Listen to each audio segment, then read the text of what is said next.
बिस्मिल्लाहिर्रहमानिर्रहीम। उम्मीद करता हूँ आप सब लोग खैरियत से होंगे और गुड हेल्थ के अंदर होंगे। आज का जो हमारे पास टॉपिक है उसमें एक्सरसाइज 8 को हम क्लियर करेंगे। रबी ज़िदनी इल्मा एल हमारे इल्म में इजाफा। हमारे टॉपिक की तरफ चलते हैं। 4 option are given against each statement in circle the correct option. 4 option हमें दिए गए हर स्टेटमेंट के अगेंस्ट। हमने जो करेक्ट स्टेटमेंट है उसको सर्कल करना है। Which of the following expression is often related to the inductive reasoning. Inductive reasoning के रिलेटेड कौन सा ऑप्शन हमारे पास ठीक है? तो पहला ऑप्शन इसका जवाब है ये वाला, बेस्ड ऑन रिपीटेड एक्सपेरिमेंट। तो हम उसके ऊपर बिलीव रखते हैं जो हमारे साथ बार बार हम उस पर अमल करने से हमें मिलता हो। जैसे कि एक बंदे ने वैक्सीन लगाई, उसने दोबारा वैक्सीन लगाई, फिर दोबारा लगाई, उसे मालूम हो गया कि इससे मुझे रिएक्शन होता है या ये मेरे मुखालिफ होती है। तो यहाँ पे हमारे पास ये ऑप्शन यहाँ पे आएगा, बेस्ड ऑन रिपीटेड एक्सपेरिमेंट्स के ऊपर ये बेस करती है। Which of the following statement describe the deductive reasoning. तो डिडक्टिव रीजनिंग में हमारे पास कौन सा ऑप्शन आता है? इसके लिए हमारे पास डी वाला आएगा, draw conclusion from well known facts. तो इसका हमें पहले पता होता है। जैसे कि हम कहते हैं कि अगर आपका कोई मरीज़ बीमार है तो आप इस डॉक्टर के पास ले जाएं, वो बहुत बड़ा अच्छा डॉक्टर है। इसी तरह हमारे पास कोई केस हमने अदालत में देना हो तो उसके लिए वो कहते हैं जी आप ये वाला वकील करें, ये बड़ा अच्छा वकील है। तो इसका डी ऑप्शन आएगा, draw conclusion from the well known facts. तो ये डिडक्टिव में आएगा, ठीक है। Which of the following statement is true. Which of the following statement is true. तो कौन सी स्टेटमेंट जो है वो ट्रू है? पहली, दूसरी और चौथी जो है ये फॉल्स है। हमारे पास जो ट्रू स्टेटमेंट है वो ये वाली है कि हमारे पास 22/7 जो है वो इरेशनल नंबर से बिलोंग नहीं करता और ये हमारे पास रैशनल नंबर होता है। क्योंकि अगर आप इसको पॉइंट में देखेंगे तो पॉइंट के बाद इसकी जो रकम है वो रुक जाती है। तो ये हमारे पास टर्मिनेटिंग रैशनल नंबर में आता है हमारे पास। तो इसने कहा हुआ है कि 22/7 जो हमारे पास इरेशनल से बिलोंग नहीं करता। तो ये हमारे पास स्टेटमेंट सी जो है इसका ये करेक्ट ऑप्शन है। नेक्स्ट हमारे पास है, which of the following statement is best represent the notation of statement negation. हमने बताना है कि उलट स्टेटमेंट क्या होती थी। स्टेटमेंट हमारे पास क्या है, the stove is burning, stove जल रहा है। तो इसकी नेगेशन स्टेटमेंट हमारे पास क्या होगी, the stove is not burning. ये इसकी एग्जांपल आएगी, ठीक है। ये हमारे पास ए ऑप्शन इसका आएगा, ठीक है। उसके बाद है conjunction of two statement P and Q is true when. जो हमारे पास कंजक्शन होता है वो कब हमारे पास ट्रू होता है, जब पी और क्यू दोनों ट्रू होती है। तो इसके लिए हमारे पास both P and Q are true. ये बी ऑप्शन हमारे पास आएगा, both P and Q are true. Next हमारे पास condition regarded as false only. कौन सी कंडीशन है? कंडीशनल जो हमारे पास होती है इसमें हमारे पास फॉल्स कब आता है, जब हमारे पास एंटीसीडेंट इज ट्रू हो एंड कंसिक्वेंट इज फॉल्स। तो यही वाला हमारे पास जो ट्रू स्टेटमेंट है वो फॉल्स को अगर सपोर्ट कर रही है तो वो हमेशा फॉल्स आता है। तो इसका ए ऑप्शन आएगा हमारे पास। उसके बाद कंट्रा पॉजिटिव हमने क्यू इम्प्लाइज पी का निकालना है। तो कंट्रा पॉजिटिव में हम क्या करते थे, इन दोनों की लोकेशन भी चेंज करते थे और इन दोनों के साथ नेगेटिव भी लगाते थे। तो इन दोनों के पहले पी आना चाहिए, बाद में क्यू आना चाहिए। पहले पी आ गया, बाद में क्यू आ गया और दोनों के साथ उलट ऑप्शन भी है, मतलब नेगेशन भी है। तो ये हमारे पास इसका जो ऑप्शन नंबर सी है वो ये हमारे पास बनेगा, ठीक है। The statement every integer greater than 2 is sum of 2 prime number is. तो हर जो इंटीजर है हमारे पास 2 से बड़ा हो, इवन हो और 2 से बड़ा हो, तो वो उसको हम सम में लिख सकते हैं 2 प्राइम नंबर की फॉर्म में। तो ये हमारे पास कंजक्चर था। कंजक्चर क्या होता था, ऐसी स्टेटमेंट जो ट्रू तो हो लेकिन उसका प्रूफ हमारे पास ना हो, तो ये कंजक्चर होता है। A statement straight line can be drawn from between any 2 points. तो दो हमारे पास एक स्ट्रेट लाइन हम गुजार सकते हैं 2 पॉइंट्स के दरमियान से, तो ये हमारे पास एक्सियम होता है। ये वाला ऑप्शन सी इसका आएगा, ठीक है। इसको प्रूव करने की ज़रूरत नहीं होती, इसको हम एक्सियम कहते हैं। A statement sum of interior angle is 180। तो हमारे पास जो इंटीरियर एंगल होते हैं ट्राइंगल के वो 180 के इक्वल होते हैं। ये हमारे पास क्या है, ये थ्योरम है हमारे पास, ठीक है। उसके बाद हमारे पास है ये हमारे पास यहाँ पे इसके एमसीक्यूज जो मुकम्मल होते हैं। नेक्स्ट हमारे पास आता है question number 2, right converse inverse कंट्रा positive of the following. तो हमने ये स्टेटमेंट दी हुई है ये वाली, ठीक है। तो हमने इसका कन्वर्स लिखना है, फिर हमने इसका इन्वर्स लिखना है और फिर इसमें इसके हमने कंट्रा पॉजिटिव स्टेटमेंट जो वो निकालनी है, 1 के लिए, 2 के लिए और ये हमारे पास 3 है और इसी तरह 4 है। 4 क्वेश्चन है हमारे पास, इनके हमने ये ऑप्शन निकालने। तो चलते हैं क्वेश्चन नंबर 2 की तरफ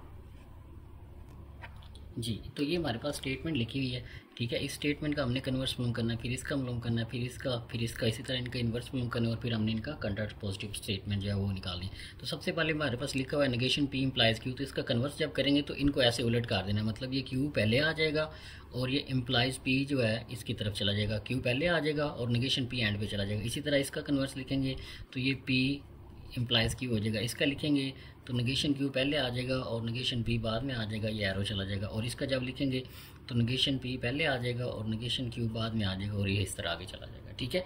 तो ये हमने क्या लिख दिया है, कन्वर्स लिख लिया इन सब स्टेटमेंट्स का, ठीक है।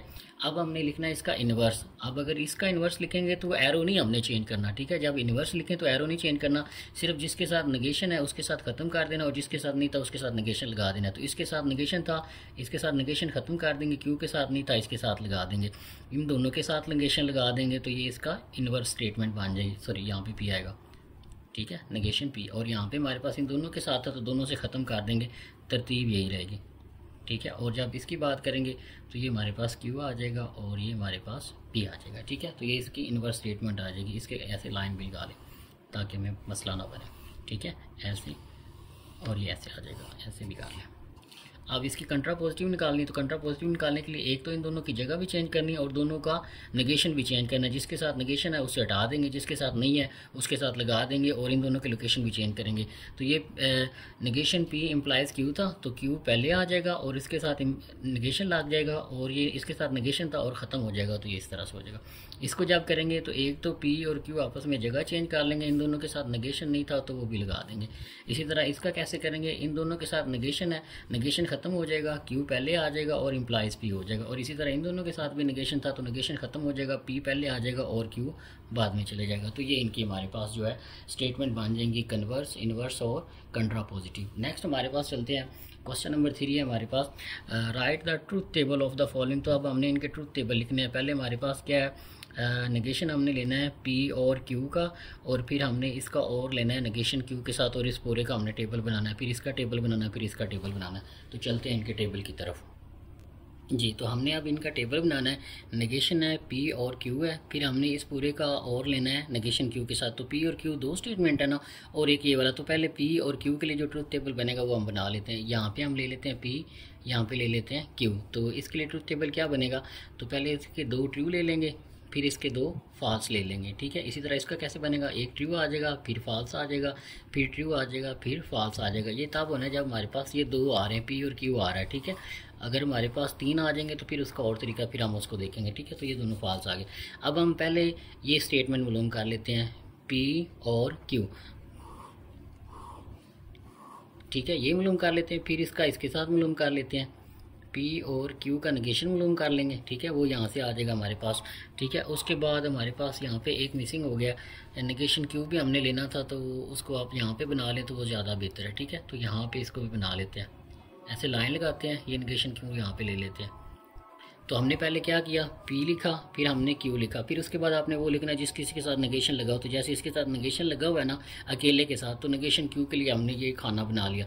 ये कैसे मालूम करना है अब अभी मालूम करते हैं। फिर उसके बाद हमने ये चीज़ बनाई, फिर उसके बाद हमने ये वाली पूरी चीज़ ये बनाई। अब हमने क्या मिलाना है, अब इस पूरी चीज़ का इसके साथ और लेना, तो वो हम यहाँ पर लिख लेते हैं, नेगेशन पी और क्यू, फिर इसका और लगाना है नेगेशन क्यू के साथ। तो इसको अच्छी तरीके से समझना है। तो पहले पी था, फिर क्यू है, पी के लिए पहले 2 ट्रू, फिर 2 फॉल्स आ गए। क्यू को कैसे करेंगे, ट्रू फॉल्स, ट्रू फॉल्स। अब नेगेशन लेना हमने किसका, क्यू का। तो नेगेशन क्या होगा इसका, ये ट्रू था, ये फॉल्स हो जाएगा, ये फॉल्स था, ये ट्रू हो जाएगा, ये ट्रू था, ये फॉल्स हो जाएगा, ये फॉल्स है, तो ये हमारे पास क्या आ जाएगा, ट्रू आ जाएगा, ठीक है। अब हमने क्या मालूम करना है, पी क्यू का और लेना है हमारे पास। तो पी और क्यू का और अगर हम ले रहे हैं तो वो कब ट्रू होता है, जब उनमें से दोनों में से कोई एक भी ट्रू हो जाए तो उसने ट्रू हो जाना है। ये दोनों ट्रू थे तो ट्रू हो जाएगा, ये दोनों ट्रू फॉल्स थे, ये ट्रू है, ये फॉल्स है, ये ट्रू हो जाएगा, ये ट्रू फॉल्स है, ये ट्रू है, तो इसने ट्रू हो जाना है।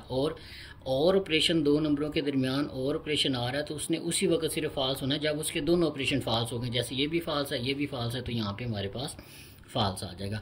अब हमने जो पी और क्यू मालूम किया उसका नेगेशन लेना, तो इसका नेगेशन ले लें, ये फॉल्स हो जाएगा, ये भी फॉल्स हो जाएगा, ये भी फॉल्स हो जाएगा और ये हमारे पास क्या हो जाएगा, ट्रू हो जाएगा, ठीक है। अब ये जो हमने लिया है ये हमारे पास इसका आ गया। अब हमने क्या लेना है, इसका इसके साथ और लेना है। तो ये हमारे पास पड़ा है, इसका और हमने लेना है इसके साथ। तो और ऑपरेशन में ये इसके दरमियान और इसके दरमियान और ऑपरेशन अगर लगा रहे हैं तो इसमें सिर्फ उसी वक्त फॉल्स होना है जब दोनों फॉल्स होंगे, ठीक है। तो ये दोनों कॉलम हमने देखने, एक ये वाला और एक ये वाला। तो दोनों फॉल्स हैं, फॉल्स हो जाएगा, एक फॉल्स एक ट्रू, तो ट्रू। दोनों फॉल्स हैं तो ये फॉल्स हो जाएगा और दोनों ट्रू हैं तो ये क्या हो जाएगा, ट्रू हो जाएगा। तो ये हमारे पास इसका जो फाइनल टेबल बनेगा, फॉल्स ट्रू फॉल्स ट्रू, ठीक है। इसी तरह अब हम क्वेश्चन नंबर 2 की तरफ चलते हैं, सॉरी क्वेश्चन नंबर 3 के पार्ट नंबर 2 की तरफ चलते हैं। तो क्वेश्चन नंबर 3 है हमारे पास, पार्ट नंबर 2 में हमारे पास हमने जो टेबल मालूम करना है वो हमारे पास दिया हुआ है, नेगेशन दिया हुआ है, नेगेशन क्यू दिया हुआ है और फिर हमने और लेना है नेगेशन पी का। तो सबसे पहले पी और क्यू पी क्यू नेगेशन आ रहा है, तो हम पहले पी और क्यू को लहदा ले लेते हैं। यहाँ पे पी ले लेते हैं, यहाँ पे क्यू ले लेते हैं। तो इसके पहले 2 ट्रू आ जाएंगे, फिर 2 फॉल्स आ जाएंगे। ठीक है, लाइनें भी लगा लें। ठीक है, अब क्यू का नेगेशन, अब क्यू नहीं लिया वो ले लेते हैं। पहला ट्रू, फिर फॉल्स, फिर ट्रू, फिर फॉल्स। अब हमने पी का भी नेगेशन लेना है और क्यू का भी नेगेशन लेना है। तो यहाँ पे पी का नेगेशन ले लेते हैं। पी का नेगेशन क्या बनेगा? फॉल्स, ये फॉल्स, इसका नेगेशन क्या बनेगा? ट्रू, इसका नेगेशन क्या बनेगा? ट्रू। अब हमने क्यू का नेगेशन लेना है, तो क्यू का नेगेशन ले लेते हैं। ये ट्रू था, ये फॉल्स हो जाएगा, ये फॉल्स है, ये ट्रू हो जाएगा, ये ट्रू था, ये फॉल्स हो जाएगा, ये फॉल्स है, तो ये क्या हो जाएगा? ट्रू हो जाएगा। ठीक है, अब हमने इसका नेगेशन क्यू का और नेगेशन पी दोनों का क्या लेना है? और लेना है। तो ये नेगेशन क्यू आ गया, इसका हमने और लेना है नेगेशन पी के साथ। तो ये हमारे पास क्यू पड़ा हुआ है, ये पी पड़ा हुआ है, सॉरी ये क्यू नेगेशन पड़ा हुआ है, ये पी नेगेशन पड़ा है। तो और इसका हमने और ऑपरेशन लेना है। और ऑपरेशन में फॉल्स उसी वक्त आना है जब दोनों फॉल्स होंगे। तो ये दोनों फॉल्स थे, फॉल्स आ जाएगा, बाकी सब के लिए ट्रू हो जाएगा। ठीक है, ये भी ट्रू हो जाएगा और ये भी ट्रू हो जाएगा, क्योंकि और ऑपरेशन सिर्फ जब दोनों फॉल्स होंगे फिर उसने फॉल्स होना है। अब हमने क्या लेना है? ये जो चीज़ आई है इसका क्या लेना है? नेगेशन लेना है। तो यहाँ पर नेगेशन लगाएँ और ये चीज़ आती थी लिख लें। ठीक है, अब इसका उलट लेना है हमने। ये फॉल्स था तो ट्रू हो जाएगा, ये ट्रू था तो फॉल्स हो जाएगा, ये ट्रू था तो फॉल्स, ये ट्रू था तो फॉल्स हो जाएगा। तो ये हमारे पास इसका जो टेबल बनेगा हमारे पास क्वेश्चन नंबर 3 पार्ट नंबर 2 का। ठीक है, पहला ट्रू आएगा और बाकी तीनों कॉलम हमारे पास रोज जो है वो फॉल्स आ जाएंगे। अब हम चलते हैं क्वेश्चन नंबर 3 के पार्ट नंबर 3 की तरफ।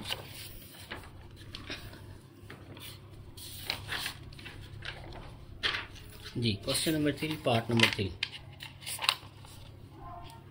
क्वेश्चन नंबर 3 पार्ट नंबर 3 है हमारे पास। उसमें हमारे पास दिया हुआ है, पहले आपने पी और क्यू का और लेना है और फिर इसका डबल इम्प्लाइज है हमारे पास, बाई कंडीशनल स्टेटमेंट है पी एंड क्यू, ये हमने लेना है। ठीक है, तो इसको हमने कैसे सोल्व करना है उसकी तरफ लेके चलते हैं। ठीक है, तो देखते हैं। पहले हम पी और क्यू बना लेते हैं। पहले पी ले लेते हैं, क्यू ले लेते हैं। तो ये कैसे बनेगा हमारे पास? एरो लगा लें। इसका पहले 2 ट्रू फिर 2 फॉल्स आ जाएंगे। ठीक है, इसका पहला ट्रू फिर फॉल्स, फिर ट्रू फिर फॉल्स आ जाएगा। ठीक है, अब हमने क्या मालूम करना है? अब हमने मालूम करना है पी और क्यू। तो पी और क्यू, पी और क्यू हम कैसे मालूम करते हैं? जब दोनों फॉल्स होंगे फिर इसने फॉल्स होना है। तो ये दोनों ट्रू थे, ये ट्रू हो जाएगा, ये एक ट्रू एक फॉल्स ट्रू हो जाएगा, एक फॉल्स एक ट्रू, इसने ट्रू होना है। इसने फॉल्स कब होना है? जब दोनों फॉल्स थे। तो ये हमारे पास और ऑपरेशन आ जाएगा।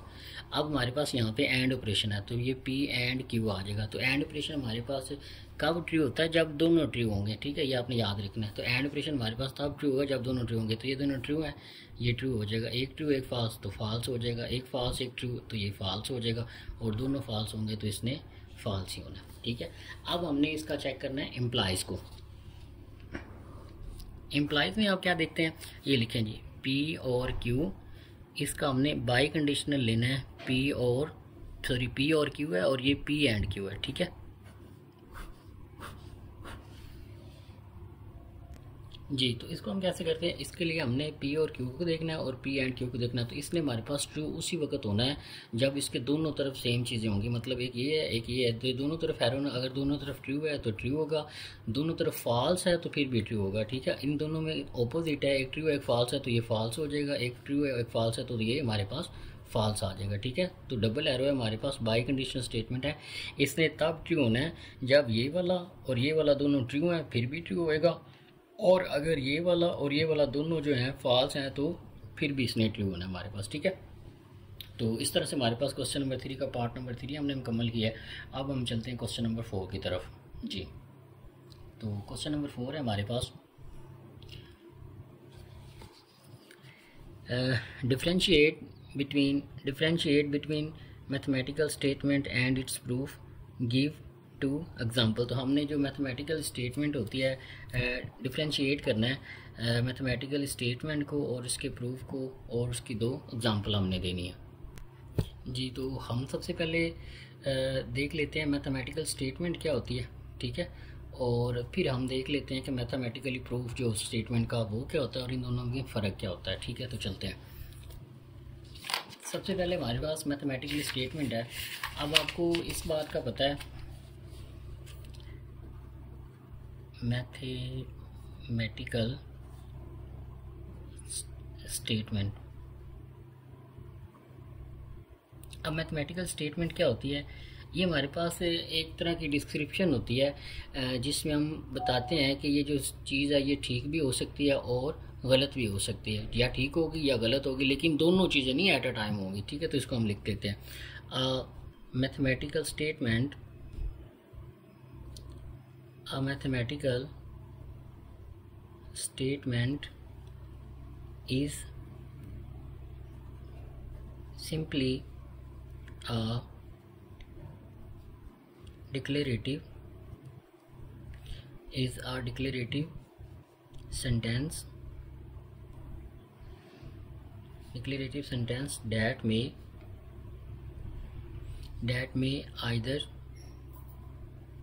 that may be either true or false but not both। लेकिन दोनों नहीं हो सकते, या तो वो स्टेटमेंट ट्रू होगी, ठीक है, या वो स्टेटमेंट हमारे पास ट्रू होगी या फॉल्स होगी, लेकिन दोनों नहीं होंगे। ठीक है, जबकि नाउ अब हम बात करते हैं मैथमेटिकल प्रूफ क्या होता है।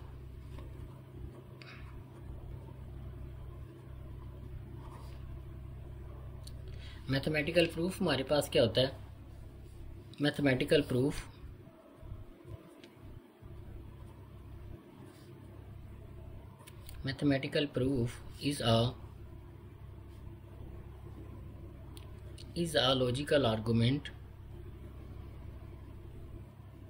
is a logical argument that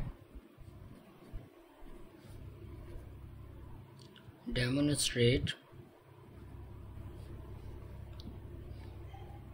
the truth of a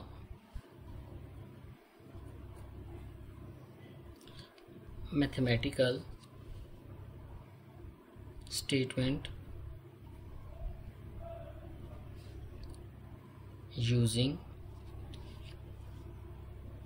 axioms and theorems.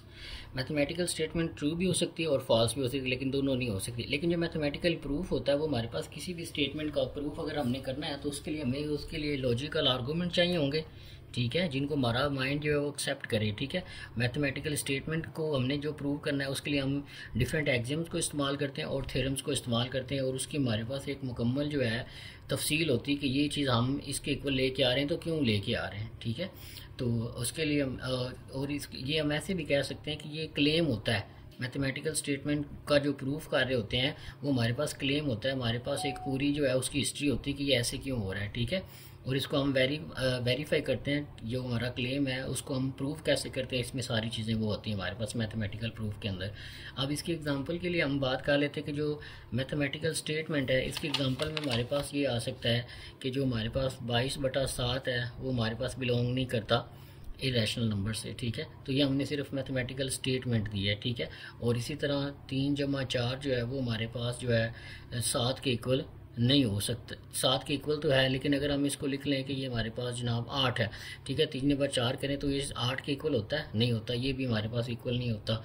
ठीक है, 3/4 करें तो वो 7 होता है, लेकिन ये 8 के इक्वल नहीं हो सकता। इसी तरह अगर आप 5/3 करें तो वो हमारे पास 8 के इक्वल हो सकता है। तो ये हमारे पास जो है ये मैथमेटिकल स्टेटमेंट है, जैसा कि ये ट्रू है, ये भी ट्रू है, ये भी ट्रू है। ठीक है, और इसी तरह आप कुछ ऐसे भी कह सकते हैं कि जो फॉल्स हो हमारे पास, जैसे मैं लिख देता हूँ 2/3 जो है वो हमारे पास 4 होता है, तो क्या ये बात ठीक है? नहीं, ये बात क्या है हमारे पास गलत है। तो ये फॉल्स स्टेटमेंट है, ये भी ट्रू स्टेटमेंट है, ये भी ट्रू स्टेटमेंट है और ये भी ट्रू स्टेटमेंट है। लेकिन अगर हम इसके प्रूफ की तरफ चले जाएँ, इनके प्रूफ की तरफ, तो वो हमारे पास मैथमेटिकल प्रूफ होता है जिसके अंदर हम एक्सियम और डिफरेंट चीज़ें लेके फिर इसको प्रूव करते हैं।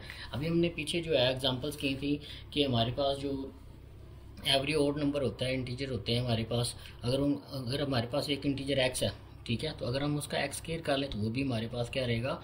ऑड इंटीजर ही रहेगा हमारे पास। अगर ये ऑड है तो हम इसका स्क्वायर भी कर दें तो वो भी हमारे पास क्या रहेगा? ऑड ही रहेगा। इसी तरह हमने ये बात की थी कि अगर हम sum of 2 odd number is even करें तो इसके लिए ये हमारे पास सम ऑफ 2 नंबर, अगर हमारे पास 2 नंबर है, 2 ऑड नंबर है, एक ये ऑड नंबर है, ठीक है, ऑड नंबर अगर हमारे पास इफ़ टू और numbers are added they will even, तो वो हमारे पास क्या बन जाते हैं, इवन नंबर बन जाते हैं। कि अगर हमारे पास दो और नंबर है उनको हम जमा करें तो हमारे पास इवन बन जाते हैं। इसका हम प्रूफ भी देखते हैं। Proof the following mathematical statements, हमने इन स्टेटमेंट को प्रूव करना है। If X is odd integer then X square is also odd integer. तो वो एक बात उसने बताई कि वो कह रहा है कि अगर एक्स ऑड है, इंटीजर है, तो आप एक्स का स्क्वायर कर देंगे वो फिर भी ऑड रहेगा। आपने इसको साबित करना है, स्टेटमेंट के जरिए हमने इसको साबित करना है। तो हम उसको लेके चलते हैं। सबसे पहले हम ये देखते हैं कि हम ऑड नंबर को मैथ के अंदर लिख कैसे सकते हैं। तो उसको लिखने का आसान सा तरीका है कि आप नंबर को क्या लिखें, कोई नंबर के ले लें, उसको 2 से मल्टीप्लाई कर दें और उसके अंदर +1 कर दें। ये हम एक्स इसका नाम दे रहे हैं कि अब आप एक्स की जो भी वैल्यू आएगी वो हमेशा हमारे पास क्या होगी, ऑड होगी। आप के की जगह पे 0 रखें फिर भी ऑड आंसर आएगा, 1 रखें, 2 रखें, 3, जो मर्जी रखते जाएँ के की जगह पे। जब आप इस पूरे को सॉल्व करेंगे तो जो एक्स का आंसर है वो हमारे पास क्या रहेगा, ऑड ही रहेगा। ठीक है, के हमारे पास इंटीजर से ले रहे हैं हम। तो इसको अपने हम साबित करना, सबसे पहले हमें ऑड नंबर की शक्ल बनानी पड़ेगी। Let x be an odd integer, by defining odd integer we can express X as. तो हम एक्स को अगर ऑड इंटीजर ले रहे हैं तो एक्स को हम किस तरह ले रहे हैं, x is equal to 2k + 1 की फॉर्म का ले रहे हैं कि के की जो मर्जी आप वैल्यू लिखते हैं एक्स ने हमेशा ऑड ही रहना है। तो अब हम इनका हमने साबित करना है कि स्केयर होगा वो भी हमेशा ऑड रहेगा। तो दोनों तरफ स्केयर कर देते, दोनों तरफ स्केयर करेंगे तो ये स्केयर खोलेंगे तो ये फॉर्म बन जाएगी। उसके बाद हमारे पास क्या किया हुआ है, 4k स्क्वायर + 2k + 1 आ गया। अब इन दोनों में से ये जो पहले दो नंबर आ रहे हैं इन दोनों में से 2 कॉमन ले सकते, तो 2 कॉमन लेंगे, बाकी ये चीज़ रह जाएगी। अब फर्दर हम क्या करते हैं कि हमारे पास ये जो अंदर वाला एक्सप्रेशन है ना, 2k स्क्वायर + 2k, इसको m के को ले लेते तो ये m आ जाएगा, ये m 2m + 1 बन जाएगा। एक्स स्क्वायर की शक्ल हमारे पास क्या बन गई है, 2m + 1। अब m की कोई मर्जी आप वैल्यू ले लें तो हमारे पास इसका आंसर क्या रहेगा, ऑड ही रहेगा। तो इसका मतलब एक्स स्क्वायर भी ऑड रहेगा। एक्स की शक्ल क्या थी, 2k + 1 की, तो एक्स स्क्वायर की भी शक्ल हमने 2m + 1, ये दोनों सेम शक्लें बना दी हैं। ठीक है, वहाँ पे के था फ़र्क इतना और यहाँ पे क्या है, m है। तो m की कोई भी वैल्यू ले लें तो एक्स स्क्वायर का आंसर भी क्या रहेगा, ऑड ही रहेगा। तो ये हमने साबित कर दिया कि अगर एक्स ऑड नंबर है और अगर आप एक्स का स्क्वायर कर दें तो वो भी हमेशा क्या रहेगा, ऑड नंबर ही रहेगा। ठीक है, इधर भी जो है के जी से बिलोंग कर रहा था, इधर एम जो है वो जी से बिलोंग कर रहा है, तो इसका मतलब दोनों स्टेटमेंट है ट्रू है। नेक्स्ट है हमारे पास, let x be and Y be odd integer then by sorry पहले हम स्टेटमेंट पढ़ लेते हैं। Sum of 2 odd number is even number. तो कहना ये चाह रहा है कि अगर आप 2 ऑड नंबर ले लेते हैं, उन दोनों को अगर आप जमा करेंगे तो वो हमेशा इवन बनेगा। जैसे 1 + 3 ले लेंगे तो वो 4 बनेगा और 4 हमारे पास इवन नंबर है, लेकिन 1 और 3 खुद क्या थे, ऑड थे। तो ये अब हमने साबित करना है। Let X and Y be odd integer then by defining the odd integer we can express X and Y. अगर एक्स और वाई दोनों ऑड हैं तो पहले हमें उनकी शक्ल देखनी पड़ेगी कि उनकी शक्ल कैसे होगी। एक्स की शक्ल हम ये ले रहे हैं, वाई की शक्ल हम ये ले रहे हैं, लेकिन दोनों क्या है, ऑड आंसर देंगे। आप के की और एन की, यहाँ पे के की वैल्यू जो मर्जी पुट कर लें इंटीजर में से, एन की वैल्यू जो मर्जी इंटीजर में से पुट कर लें, एक्स और वाई हमेशा ऑड रहेंगे। हमने इनको साबित करना है कि इन दोनों का सम हमेशा इवन होगा। तो इन दोनों का सम है तो इन दोनों का सम ले लेते हैं, एक्स + वाई करेंगे तो ये एक्स की वैल्यू आ जाएगी, ये वाई की, इन दोनों को ऐड करेंगे तो 2k + 2n + 2 आ जाएगा। इसको ऐड करेंगे तो वो 2 बन जाएगा, सभी में से 2 कॉमन लेंगे तो बाकी ये चीज़ रह जाएगी। अब ये वाली जो अंदर चीज़ आई है इसको लेट कर लेते हैं कि ये m के इक्वल है। ठीक है, और ये भी जी से बिलोंग कर रही है। ठीक है, यहाँ पे भी n और k जो है जी से बिलोंग कर रहे हैं, तो जो हमने m नंबर बनाया वो भी जी से बिलोंग कर रहा है, तो इसकी जगह पे m रख दें। अब m की आप जो मर्जी वैल्यू पुट कर लें इसका आंसर हमेशा इवन आएगा। ठीक है, तो इस तरह से हम इसको साबित कर सकते हैं। हमने पीछे भी किया था, अभी दोबारा देख लेते हैं। नेक्स्ट हमारे पास question number 5, what is the difference between axiom and theorem. तो एक्सियम हमारे पास क्या होते हैं, ऑलवेज ट्रू होते हैं। ठीक है, थ्योरम भी हमारे पास ऑलवेज ट्रू होते हैं। ठीक है, एक तो ये चीज़ दोनों में कॉमन आ गई, लेकिन एक्सियम जो होता है उनको प्रूव करने की ज़रूरत नहीं होती। The axiom are always true and there is no need to prove them, but in theorem theorem is if theorem is true then we have to give the proof of it. ठीक है, तो हमें इसका proof देना पड़ता है। Exam में हम प्रूफ नहीं देते, लेकिन थ्योरम में हम जो है उसको मुकम्मल प्रूफ देते हैं। ठीक है, तो इसको आप अपने वर्ड्स में भी लिख सकते हैं, give an example of each. तो हमने हर एक इसकी एक एक एग्जांपल दें, तो इसके एग्जांपल के लिए आप क्या कर सकते हैं, एग्जाम में हम ये कह सकते हैं infinite many lines can pass through a point, ये इसकी एग्जांपल हो जाएगी एग्जाम की। ठीक है, इसको लिख लेते हैं जी। तो थ्योरम हमारे पास क्या होता है, a theorem is a mathematical statement that has been proved true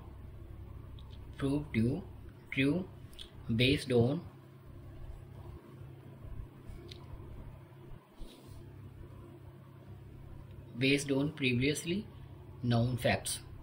ठीक है, जिसको हम प्रूव करते हैं जो प्रीवियस फैक्ट्स की बुनियाद पर, उसे हम थ्योरम कहते हैं। ठीक है, और इसकी थ्योरम की मिसाल क्या हो सकती है हमारे पास? एग्जांपल में हम इसकी लिख सकते हैं द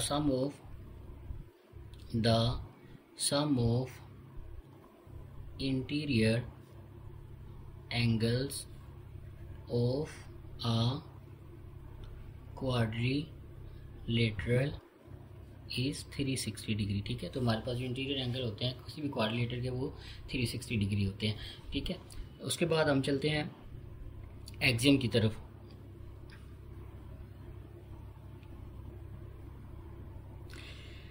एक्सियम हमारे पास क्या होता है?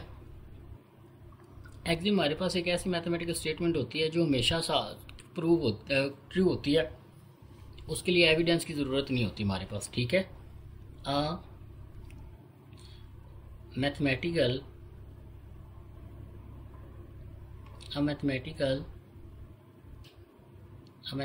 statement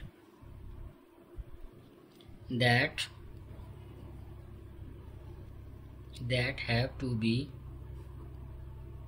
have to be true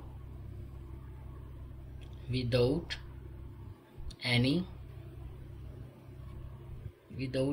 evidence. किसी भी इसको एविडेंस के बगैर हम उसको मान लेते हैं। ठीक है, तो ये हमारे पास ऐसी स्टेटमेंट होती है जो हमारे पास हमेशा ट्रू होती है और उसकी किसी एक्सियम की ज़रूरत नहीं होती। जैसे कि हम लिख सकते हैं एग्जांपल के तौर पे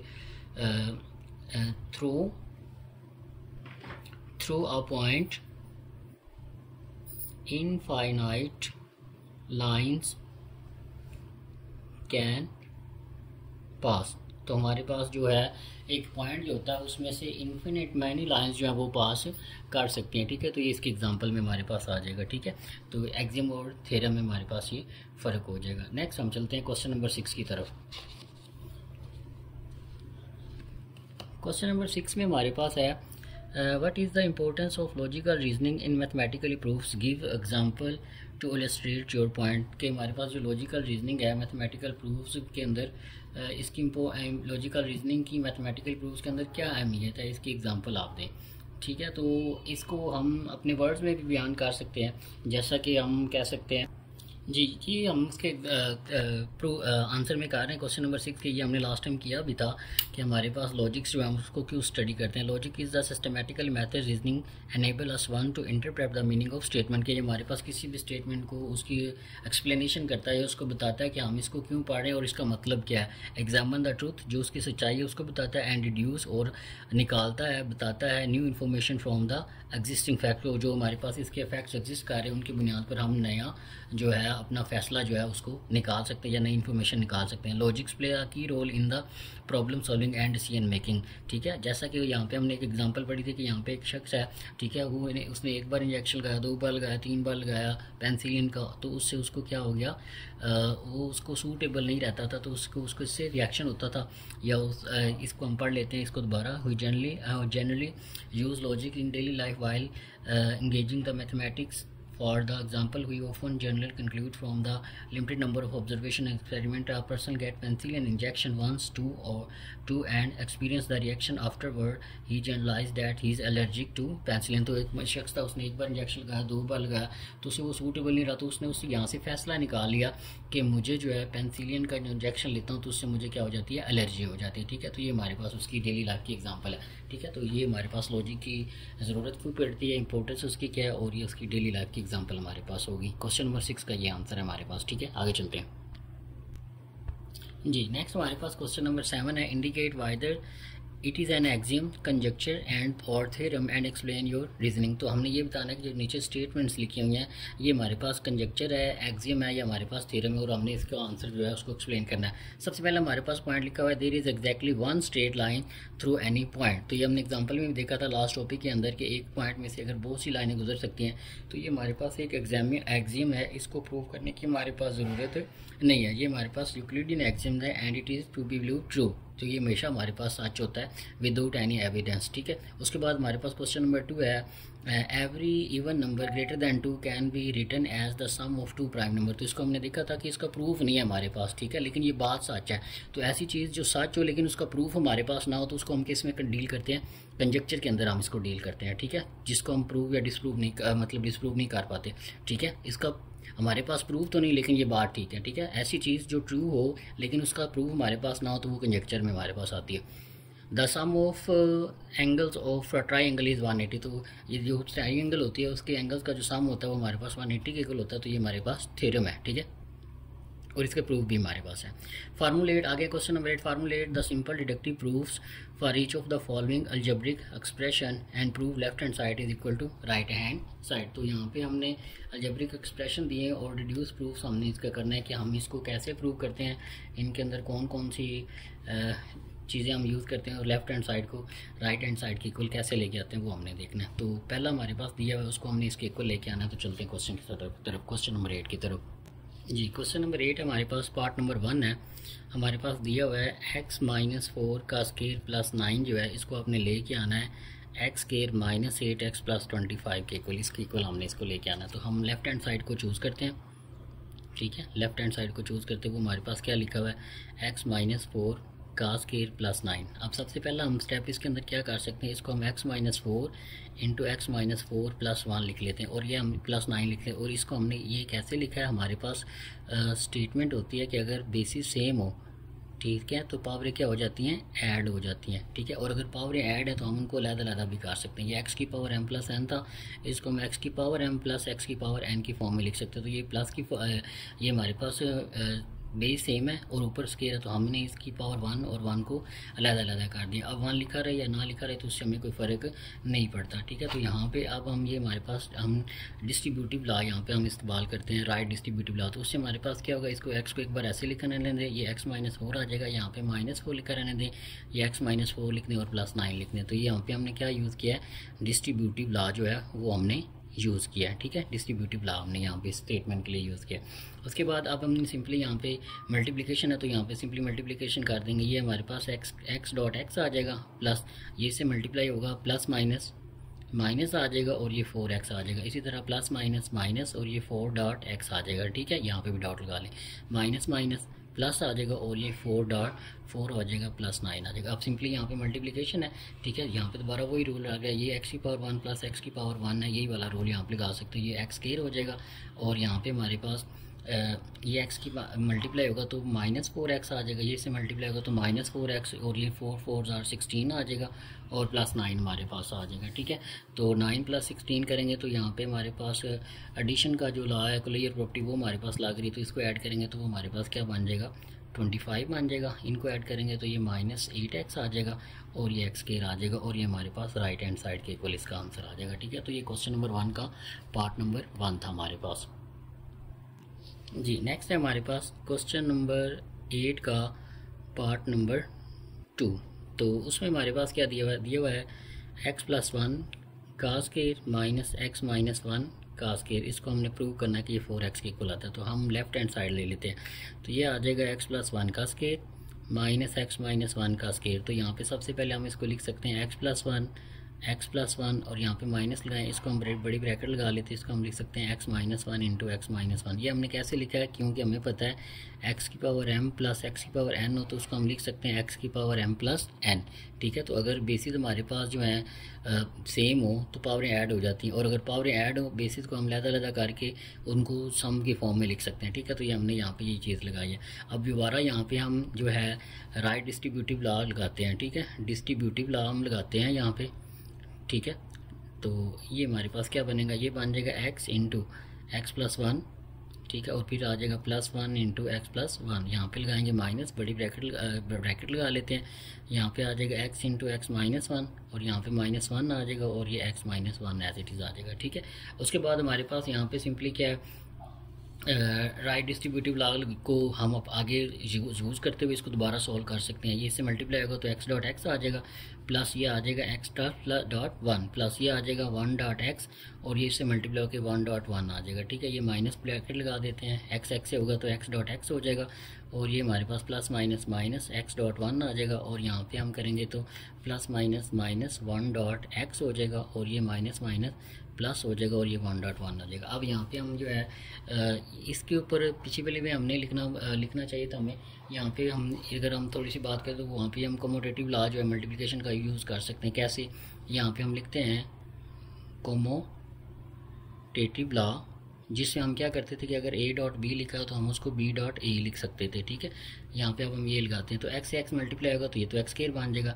ये हमारे पास x डॉट 1 लिखा हुआ है तो इसको भी हम x डॉट 1 लिख सकते हैं, ठीक है। ये कॉमोटेटिव ला यहाँ पे लगाया, 1 से 1 मल्टीप्लाई होगा तो ये 1 ही लिख लेते हैं, यहाँ पे लिखते हैं ये x का स्क्वायर बन जाएगा। और यहाँ पे भी यही चीज़ हम लगाते हैं, मल्टीप्लिकेशन का कॉमोटेटिव ला लगाते हैं, माइनस ये हमारे पास लिखा हुआ है x डॉट 1 तो इसको भी हम माइनस लगा के x डॉट 1 लिख सकते हैं और ये 1 1 1 हो जाएगा, ठीक है। उसके बाद हम इसको फर्दर सॉल्व करेंगे तो ये हमारे पास बन जाएगा एक्स स्क्वायर। यहाँ पे सिंपली इनको ऐड करेंगे तो ये हमारे पास 1 डॉट एक्स करेंगे, 1 डॉट एक्स करेंगे तो ये एक्स हो जाएगा, ये 2 टाइम एक्स हो जाएगा हमारे पास और ये प्लस 1 आ जाएगा।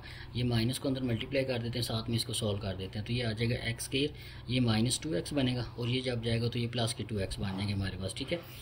उसके बाद ये प्लस अंदर जाए माइनस जाएगी तो ये बन जाएगा, ये इससे कैंसिल हो जाएगा, ये इससे कैंसिल हो जाएगा और यहाँ पे हमारे पास ये इससे ऐड होकर 4x बन जाएगा। तो यहाँ पे हमने कैंसिलेशन प्रॉपर्टी यूज़ की है, यहाँ पे प्लस वाली टर्म है, ये माइनस वाली, ये भी प्लस वाली टर्म है, ये माइनस वाली, तो यहाँ पे हमारे पास राइट हैंड साइड के इक्वल इसका आंसर आ जाएगा और यही हमने साबित करना था। नेक्स्ट चलते हैं क्वेश्चन नंबर 3 की तरफ, सॉरी क्वेश्चन नंबर 8 के पार्ट नंबर 3 की तरफ। ये हमारे पास इसका आंसर है, ठीक है। ये कैंसिलेशन प्रॉपर्टी हमने यूज़ की तो ये आ जाएगा जी। क्वेश्चन नंबर 8 है हमारे पास और पार्ट नंबर उसका हमारे पास 3 है, तो इसको सॉल्व करते हैं। हमारे पास लिखा हुआ है x प्लस 5 का स्क्वायर माइनस x माइनस 5 का स्क्वायर, इसको हमने प्रूव करना है कि इसका आंसर 20x के इक्वल आता है। तो सिंपल इसी तरह से हम इसको x plus 5 into x plus 5 और minus into x minus 5 into x minus 5 की फॉर्म में लिख लेते हैं। तो यहाँ पे हमने लेफ्ट हैंड साइड को चूज़ किया है, ठीक है। तो यहाँ पे हमने कौन सी प्रॉपर्टी लगाई है, x की पावर m प्लस एक्स की power n is equal to x की पावर m प्लस 1। बेस एक है, पावर में 2 ऐड हो रही हैं तो हम इसको 2 लहदा करके लिख सकते हैं। तो ये इसको हमने लहदा किया और पावर लहदा कर दी। यहाँ पे हम डिस्ट्रीब्यूटिव लॉ जो है वो हम यहाँ पे इस्तेमाल करेंगे, ठीक है। तो ये करेंगे तो ये बन जाएगा x इंटू एक्स प्लस 5 आ जाएगा और ये x प्लस 5 आ जाएगा, ठीक है। यहाँ पे माइनस लगाएं, ब्रैकेट लगा लें, ये आ जाएगा x इंटू एक्स माइनस 5, ये माइनस 5 आ जाएगा और x माइनस 5 ये वाला आ जाएगा, ये ब्रैकेट लगा देंगे। आप सिंपली इनको यहाँ पे डिस्ट्रीब्यूटिव ला आगे हमने इसको अप्लाई करना है तो ये हमारे पास बन जाएगा x dot x plus x dot 5 plus 5 dot x और ये हमारे पास बन जाएगा 5 डॉट 5, ब्रैकेट इसके दरमियान भी लगा लेते हैं, ये माइनस लिख लेते हैं, ये मल्टीप्लाई होगा तो x डॉट एक्स और plus minus minus x dot 5 आ जाएगा। अब देखें ये x पहले था तो हमने पहले x लिखा, 5 बाद में था तो 5 बाद में लिखा और यहाँ पे हम 5 को पहले लिखेंगे, x को बाद में लिखेंगे और ये माइनस 5 डॉट 5 आ जाएगा। अब यहाँ पे हम दोबारा कोमोटेटिव लॉ जो है, कोमोटेटिव लॉ वो हमारे पास क्या होता था, a डॉट b अगर है तो हम उसको b डॉट a लिख सकते थे मल्टीप्लिकेशन की फॉर्म में, तो वो हम यहाँ पे लगाते हैं।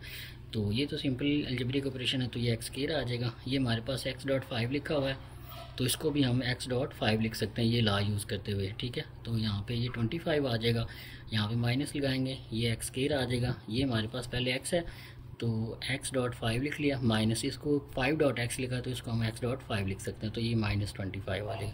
अब सिंपली मल्टीप्लिकेशन है तो उसको सॉल्व कर लेते हैं तो ये x स्क्वायर आ जाएगा, ये 5x है और ये 5x है, ये ऐड होकर 10x बना देंगे हमारे पास, ठीक है।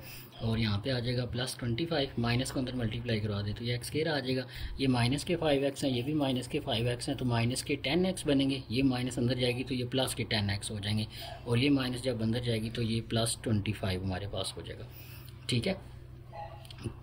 तो यहाँ पे हमारे पास प्लस आ गया। अच्छा यहाँ पे थोड़ी सी हमारे पास मिस्टेक हुई है, जब हमने x माइनस एक्स करवाया, ठीक है, ये माइनस अंदर जाएगा तो यहाँ पे प्लस आ जाएगा, यहाँ पे भी प्लस आ जाएगा और ये जब माइनस अंदर जाएगी तो इसके साथ हमारे पास माइनस आएगा, ठीक है।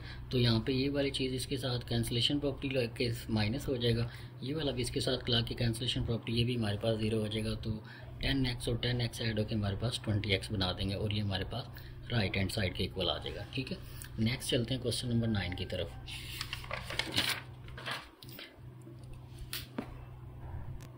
जी क्वेश्चन नंबर 9 है हमारे पास, prove the following by justifying each step. तो हमने हर स्टेप को जस्टिफाई करके इसको बताना है। 4 प्लस 16x ओवर 4 है, इसको इसके इक्वल लेके आना, इसको इसके इक्वल लेके आना, इसको इसके इक्वल लेके आना। तो चलते हैं क्वेश्चन की तरफ।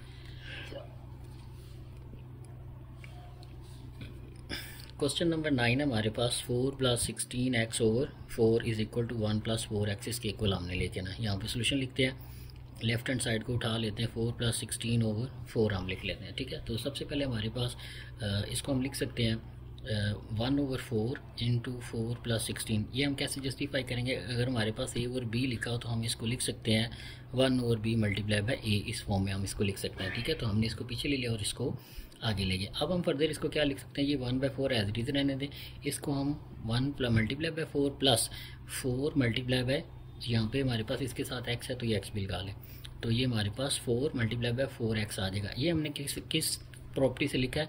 मल्टीप्लिकेटिव आइडेंटिटी से लिखा है। ठीक है, 1 को 4 से मल्टीप्लाई करेंगे तो वो 4 ही रहेगा। ये हमारे पास क्या आई है? Multiplicative identity. तो ये हमने मल्टीप्लिकेटिव आइडेंटिटी से लिखा है। ठीक है हमारे पास। तो अब हमने क्या आगे करना है? हमारे पास ये हमारे पास 1/4 है, ये डिस्ट्रीब्यूटिव ला यहाँ पे हमारे पास लग रहा है। ठीक है, तो यहाँ पे हम डिस्ट्रीब्यूटिव ला लगाते हैं हमारे पास, तो वो हमारे पास क्या होता है? यहाँ पे 1/4 आ जाएगा। ठीक है, 4 इधर भी आ रहा है, 4 इधर भी आ रहा है। ठीक है, यहाँ पे मल्टीप्लिकेशन लिख लें, ये 4 इधर से बाहर आएगा तो ये डिस्ट्रीब्यूटिव ला हमारे पास लग जाएगा। यहाँ पे लिख भी लें डिस्ट्रीब्यूटिव ला, तो ये डिस्ट्रीब्यूटिव ला हम यहाँ पे लगाएंगे तो ये हमारे पास बन जाएगा यहाँ पे 1 + 4x, ये रह जाएगा। 4 दोनों से हमने बाहर ले लिया, ये डिस्ट्रीब्यूटिव ला हमारे पास होता है। उसके बाद हमारे पास 1/4 है प्लस 4 इससे मल्टीप्लाई हो रहा है, तो यहाँ पे हम एसोसिएटिव ला को इस्तेमाल करते हैं। एसोसिएटिव ला, उसमें हमारे पास क्या होता था कि अगर ये नंबर पहले इससे मल्टीप्लाई होने के बाद इससे मल्टीप्लाई हो रहा है तो हम इसको ऐसे भी लिख सकते हैं कि 1/4 इससे पहले मल्टीप्लाई हो जाए और इससे बाद में मल्टीप्लाई हो जाए। ये हमारे पास क्या होता था? एसोसिएटिव ला होता था। ठीक है, तो अब 1/4 है मल्टीप्लाई बाय 4, ये इससे काट जाएगा तो इसकी जगह पे हमारे पास 1 आ जाएगा। और ये हमारे पास हमने कौन सी प्रॉपर्टी यूज़ की है? यहाँ पे मल्टीप्लिकेटिव इन्वर्स यूज़ किया है। मल्टीप्लिकेटिव इन्वर्स, यहाँ पे मल्टीप्लिकेटिव इन्वर्स हमने यूज़ किया। ठीक है, तो ये काट के 1 रह जाएगा, यहाँ पे मल्टीप्लाई आ जाएगा और ये 1 + 4x आ जाएगा।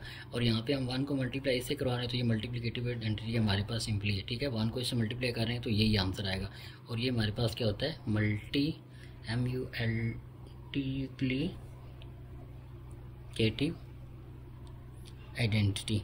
यहाँ पे मल्टीप्लिकेटिव इन्वर्स यूज़ हुआ था और यहाँ पे मल्टीप्लिकेटिव आइडेंटिटी हमने यूज़ करके इसको 1 + 4x किया। तो ये हमारे पास क्वेश्चन नंबर 9 का पार्ट नंबर 1 था। नेक्स्ट चलते हैं क्वेश्चन नंबर 1 के पार्ट नंबर 2 की, तो 9 के पार्ट नंबर 2 की तरफ जी। Question number 9 part number 2, question number 9 है, पार्ट नंबर हमारे पास 2 है। तो उसमें हमारे पास क्या दिया हुआ है? 6x square plus 18x over 3x square minus 27 is equal to 2x over x minus 3। तो हम लेफ्ट हैंड साइड को उठाते हैं। ठीक है, इसको लिख सकते हैं 6x square plus 18x over 3x square minus 27। ठीक है, तो सबसे पहले हमारे पास अगर आप गौर करें तो इसको हम लिख सकते हैं जनाब, ऊपर में से 6x को कॉमन ले लेते हैं और नीचे में से हम कॉमन ले सकते हैं 3 को, तो यहाँ पे x स्क्वायर माइनस 9 रह जाएगा। और जब यहाँ से 6x को कॉमन लेंगे तो यहाँ पे हमारे पास x + 3 रह जाएगा। और इसको हम क्या बोलते हैं? डिस्ट्रीब्यूटिव प्रॉपर्टी करते हैं। और लेफ्ट साइड से लिए तो इसे लेफ्ट डिस्ट्रीब्यूटिव प्रॉपर्टी करेंगे, लेफ्ट डिस्ट्रीब्यूटिव प्रॉपर्टी। तो यहाँ पे हमने लेफ्ट डिस्ट्रीब्यूटिव प्रॉपर्टी लगाई। ठीक है, ये हमारे पास आ गया। अब फर्दर अगर आप थोड़ा सा इसको गौर करें तो हम यहाँ पे फैक्टराइजेशन इसकी कर सकते हैं। जैसे 3 1s are 3, 3 2s are 6, तो यहाँ पे हमारे पास 2x इंटू x + 3 ओवर नीचे हमारे पास क्या रह जाएगा? ये x स्क्वायर माइनस 9 लिखा तो इसको एक बार प्लस करके एक बार माइनस करके ऐसे लिख सकते हैं। ठीक है, ये हमारे पास x स्क्वायर माइनस 3 का स्क्वायर बनेगा ना, तो x माइनस 3 और x + 3 की फॉर्म में हम इसको लिख सकते हैं। और यहाँ पे हमने सिंपली क्या की? फैक्टराइजेशन की है, फैक्टराइजेशन। ठीक है, यहाँ पे हमने सिंपल फैक्टराइजेशन किया। उसके बाद हमारे पास क्या है? यहाँ पे हमारे पास x + 3 से कैंसिल हो सकता है, तो बाकी हमारे पास 2x और x माइनस 3 रह जाएगा। और यहाँ पे हमने क्या किया? कैंसिलेशन प्रॉपर्टी यूज़ किया। कैंसिलेशन प्रॉपर्टी, हमने अपने हर स्टेप को जस्टिफाई करना था, इसलिए हम इन सब को साथ साथ लिख रहे हैं। ठीक है, तो यहाँ पे हमने कैंसिलेशन प्रॉपर्टी की है और ये हमारे आंसर के इक्वल आ गया, 2x ओवर x माइनस 3 के इक्वल। नेक्स्ट चलते हैं क्वेश्चन नंबर 9 पार्ट नंबर 3 की तरफ चलते हैं। x square plus 7x plus 10 over x square minus 3x minus 10 is equal to x + 5 over x minus 5। इसके इक्वल हमने इसको लेके आना, तो लेफ्ट हैंड साइड को उठाते हैं। ये हमारे पास है x square plus 7x plus 10 over x square minus 3x minus 10, ठीक है। अगर आप इसकी फैक्टराइजेशन करेंगे और इसके फैक्टर बनाएंगे बाय कंप्लीट स्केयरिंग आप इसको सॉल्व कर सकते हैं। ये हमारे पास बनेगा x plus 2 into x plus 5, और नीचे हम इसको लिख सकते हैं x plus 2 into x minus 5, इसकी फॉर्म में हम इसको लिख सकते हैं, ठीक है। तो ये हमने क्या किया, फैक्टराइजेशन किया, ठीक है। तो इस तरह आप इसको कर सकते हैं। अब यहाँ पे x प्लस टू से कैंसिल हो जाएगा, तो simple x plus 5 over x minus 5 ये आंसर आ जाएगा। और यहाँ पे हमने क्या यूज़ की, कैंसिलेशन प्रॉपर्टी यूज़ की, CNCE कैंसिलेशन। यहाँ पे हमने कैंसिलेशन प्रॉपर्टी जो है वो यहाँ पे यूज़ की है, ठीक है। तो इसको करते हुए हम इसको क्वेश्चन नंबर 9 को प्रॉपर सॉल्व कर सकते हैं, ठीक है। नेक्स्ट हमारे पास है क्वेश्चन नंबर 10। क्वेश्चन नंबर 10 में हमारे पास दिया हुआ है suppose x is an integer, if x is odd then 9x plus 4 is odd. अगर हमारे पास x एक इंटीजर है, कोई भी नंबर हो सकता है, वो इवन है या ऑड है ये नहीं उन्होंने बताया। आगे ये बता रहे हैं कि अगर x को हम ऑड कर दें, ठीक है, अगर x को ऑड लेंगे तो इस ये जो जवाब लिखा हुआ है इसका जवाब हमेशा क्या आएगा, ऑड आएगा। कि 9x प्लस 4 अगर आप करेंगे तो हमारे पास क्या होगा, ऑड हमेशा आएगा। तो इसको अब हमने साबित करना है, तो इसको हमने मैथमेटिकली साबित करना है कि मैथमेटिकली प्रूफ आप इसका कैसे कर सकते हैं। तो सबसे पहले हमारे पास ले लेते हैं क्वेश्चन नंबर 10। क्वेश्चन नंबर 10 है, यहाँ पे हम लिख लेते हैं इफ़ x इज़ ऑड, अगर x को हम ऑड लें और तो देन जो है देन 9x प्लस 4 ये भी हमारे पास क्या आएगा, ऑड आएगा। तो यहाँ पे इसका सोल्यूशन स्टार्ट करते हैं। अब अगर हमारे पास x ऑड है तो x की शक्ल कैसे हो सकती है वो बनाते हैं। If x is odd then x is equal to 2k plus 1। आप 2m प्लस 1 भी लिख सकते हैं, 2l प्लस 1 भी लिख सकते हैं, 2a प्लस 1 भी लिख सकते हैं, तो वो भी हमारे पास ऑड ही रहेगा। ये हमने उसकी शक्ल डिफाइन कर दी कि अब आप k की कोई भी वैल्यू ले लें, ठीक है, इंटीजर में से फ्रॉम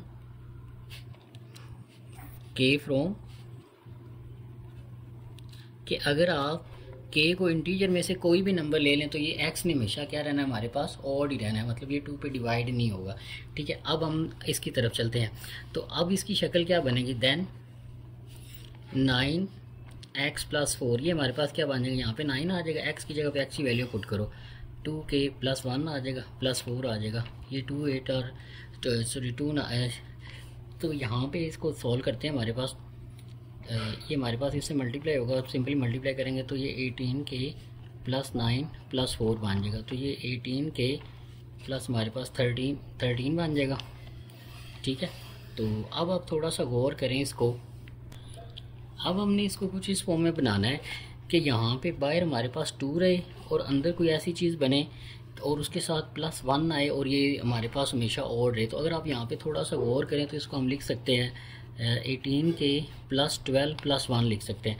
तो इन दोनों में से आप जो है 2 को कॉमन लेंगे तो बाकी हमारे पास क्या रह जाएगा, 9k, ठीक है, और यहाँ पे प्लस 6 आ जाएगा, ठीक है, और आगे प्लस 1 आ जाएगा। अब यहाँ पे हमारे पास जो है ये 6 प्लस k जो है ये हमारे पास क्या आएगा, ये हमारे पास एक एन इंटीजर आएगा, ठीक है, ये हमारे पास इंटीजर आएगा और उसको 2 से जब मल्टीप्लाई कराएंगे तो वो जो भी इसका आंसर आए और उसमें जब आप प्लस 1 करेंगे तो वो हमारे पास क्या आ जाएगा, वो हमारे पास ऑड नंबर देगा। तो ये हमारे पास पूरा नंबर क्या आंसर बन जाएगा, ऑड नंबर बन जाएगा। तो इसका मतलब क्या है, so 9x plus 4 is a odd number. आप देखेंगे कि अगर आप यहाँ पे k की कोई भी वैल्यू लिख लें, चाहे अंदर वाला नंबर जो है वो ऑड में बने, चाहे अंदर वाला नंबर जो है इवन में बने, 2 से मल्टीप्लाई होगा तो उसने हमेशा ही हमारे पास इवन हो जाना है, उसने हमेशा हमारे पास क्या हो जाना है, इवन हो जाना है। और इवन में जब आप प्लस 1 करेंगे तो वो हमेशा हमें क्या देगा, ऑड नंबर देगा। तो हमारे पास अगर x जो है वो ऑड है, ठीक है, और वो इस फॉर्म का है, तो फिर 9x प्लस 4 भी है, वो भी हमारे पास क्या रहेगा, ऑड ही हमारे पास रहेगा, ठीक है। तो इस तरह से आप इसको प्रूव कर सकते हैं जी। नेक्स्ट हमारे पास है क्वेश्चन नंबर 11। हमारे पास क्वेश्चन दिया है suppose x is an integer, x हमारे पास कोई इंटीजर का मतलब ये है कि उसमें बटे वाले नंबर नहीं, ना पॉइंट वाले नंबर है। ऊपर वाले सवाल में भी सेम स्टेटमेंट है, इंटीजर है हमारे पास। इफ़ x इज ऑड, अगर x ऑड है हमारे पास, देन साबित करें कि 7x प्लस 5 जो है वो हमारे पास क्या आएगा, इवन आएगा, मतलब वो 2 पे डिवाइड होता होगा। तो इसकी तरफ चलते हैं क्वेश्चन नंबर 11 की तरफ जी। क्वेश्चन नंबर 11 है हमारे पास, हमारे पास स्टेटमेंट दी हुई है कि एक्स हमारे पास अगर ऑड है, इफ एक्स ऑड है देन 7x + 5 इज इवन। तो ये हमारे पास क्या आएगा, इवन आएगा। ये हमने साबित करना है, ठीक है। तो इसको हमने साबित करना है कि ये हमारे पास क्या आएगा, इवन आएगा। तो x हमारे पास ऑड है, 7x + 5 को हमने इवन प्रूव करना है। तो सोल्यूशन की तरफ चलते हैं। यहाँ पे सोल्यूशन लिखते हैं, अगर हमारे पास इफ x इज ऑड, अगर x हमारे पास ऑड है तो हम इसको कैसे लिख सकते हैं, इसको हम लिखेंगे x is equal to, for example हम 2k + 1 और k हमारे पास कहाँ से बिलोंग कर रहा है, इंटीजर से बिलोंग कर रहा है। आप k की कोई भी वैल्यू यहाँ पे पुट कर दें इंटीजर में से, ये हमारे पास हमेशा ऑड रहेगा, मतलब ये 2 पे डिवाइड नहीं होगा, इसका जो भी आंसर आएगा। अब हमने ये साबित करना है कि ये हमारे पास इवन है। नाउ पुट x इन 7x + 5, जिसको हमने शो करना है कि ये इवन है। तो देन अब ये क्या बन जाएगा, 7 × x की जगह पे x की वैल्यू पुट कर देंगे, 2k + 1, इसको सॉल्व करते हैं, +5 इज इक्वल टू x की जगह पे x की वैल्यू पुट करिए, बाकी सारा फैक्टर एज इट इज है। 7 को अंदर मल्टीप्लाई करें, ये बन जाएगा 14k + 7 + 5, इसको सॉल्व करेंगे तो ये बन जाएगा 14k, इसको सॉल्व करेंगे तो वो 12 बन जाएगा। अब यहाँ से आप क्या करें, 2 को कॉमन ले लें, ये 2 को कॉमन लेंगे तो बाकी यहाँ पे 7k + 6 रह जाएगा, ठीक है। 7k + 6 रह जाएगा। अब ये बाय 2 पड़ा हुआ है, एक बात आपने याद रखनी है, अगर बाय 2 पड़ा हुआ है, अंदर जो भी मर्जी रकम पड़ी हो, तो ये ओवरऑल जो इसका आंसर है वो हमेशा हमारे पास क्या रहेगा, इवन रहेगा। फॉर एग्जाम्पल आप यहाँ पे ऑड ले लेते हैं, 3 ले लेते हैं, ठीक है, कोई भी नंबर आप ले लेते हैं, यहाँ पे बाय 2 पड़ा हुआ है, यहाँ पे आपने ऑड लिया, इसका आंसर हमारे पास इवन आना है। यहाँ पे बाय 2 पड़ा हुआ है, आपने अंदर इवन नंबर लिया, 2 जब इससे मल्टीप्लाई होगा तो ये भी इवन रहना है, ये आपने रिजल्ट याद रखना है। तो यहाँ पे हमें पता चला कि अगर हमारे पास बाय 2 पड़ा हुआ, अंदर जो मर्जी उसका आंसर आता रहे, वो k की जो मर्जी वैल्यू पुट कर ले, चाहे अंदर इवन बने चाहे अंदर ऑड बने, ये 2 से मल्टीप्लाई होगा तो उसका आंसर हमारे पास हमेशा क्या आएगा, इवन आएगा। तो ये हमने प्रूव करना था, सो प्रूव, ठीक है, ये प्रूव हो जाएगा। नेक्स्ट हमारे पास है क्वेश्चन नंबर 12 है हमारे पास, प्रूव जी।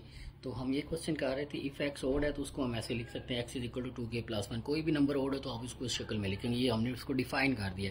फिर हमने इसको साबित करना है कि ये ऑड है, तो x की जगह पे x की वैल्यू पुट की, इसको इसके अंदर x की वैल्यू पुट की, इधर भी पुट की, यहाँ पे स्केयर खोला, a का स्केयर + b का स्केयर + 2ab, ये -4 अंदर जाएगा तो ये फॉर्म बन जाएगी, +6 आ जाएगा, 4k square as it is आ जाएगा, 4k को 8k के साथ माइनस के साथ सॉल्व करेंगे तो -4k रह जाएंगे, -6 +6 में से -4 जाएंगे तो +2 रह जाएगा, +2 के साथ ये 1 ऐड होगा तो 3 बन जाएगा। अब हमने इसको साबित करना है कि इसका आंसर क्या रहना है, ऑड रहना है। तो हमने इसको इसमें से 2 कॉमन लें, तो यहाँ से 2 कॉमन लेंगे तो यहाँ पे 2k स्केयर -2k बन जाएगा और +3 आ जाएगा। अब यहाँ पे हम इसको समझते हैं, मैंने आपको ये बताया है कि अंदर जो रकम मर्जी पड़ी हो, ये वाली, ये इवन ले लें, ये ऑड ले लें, जब 2 इससे मल्टीप्लाई होगा तो ओवरऑल इसका आंसर क्या रहना है, इवन रहना है। और जब इवन में आप इस 3 क्या हमारे पास ऑड है, अगर इवन में ऑड को जमा करेंगे तो उसका ओवरऑल आंसर क्या रहना होता है, वो हमारे पास ऑड आता होता है, ठीक है। तो ये आपने साबित करना, तो इससे हमें यही पता चला, सो इट इज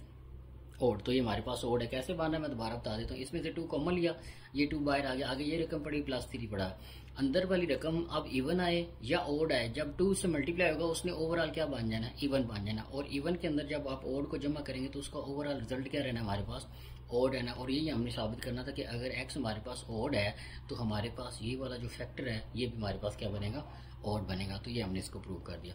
नेक्स्ट चलते हैं इसके पार्ट नंबर 2 की तरफ, question 12 part number 2।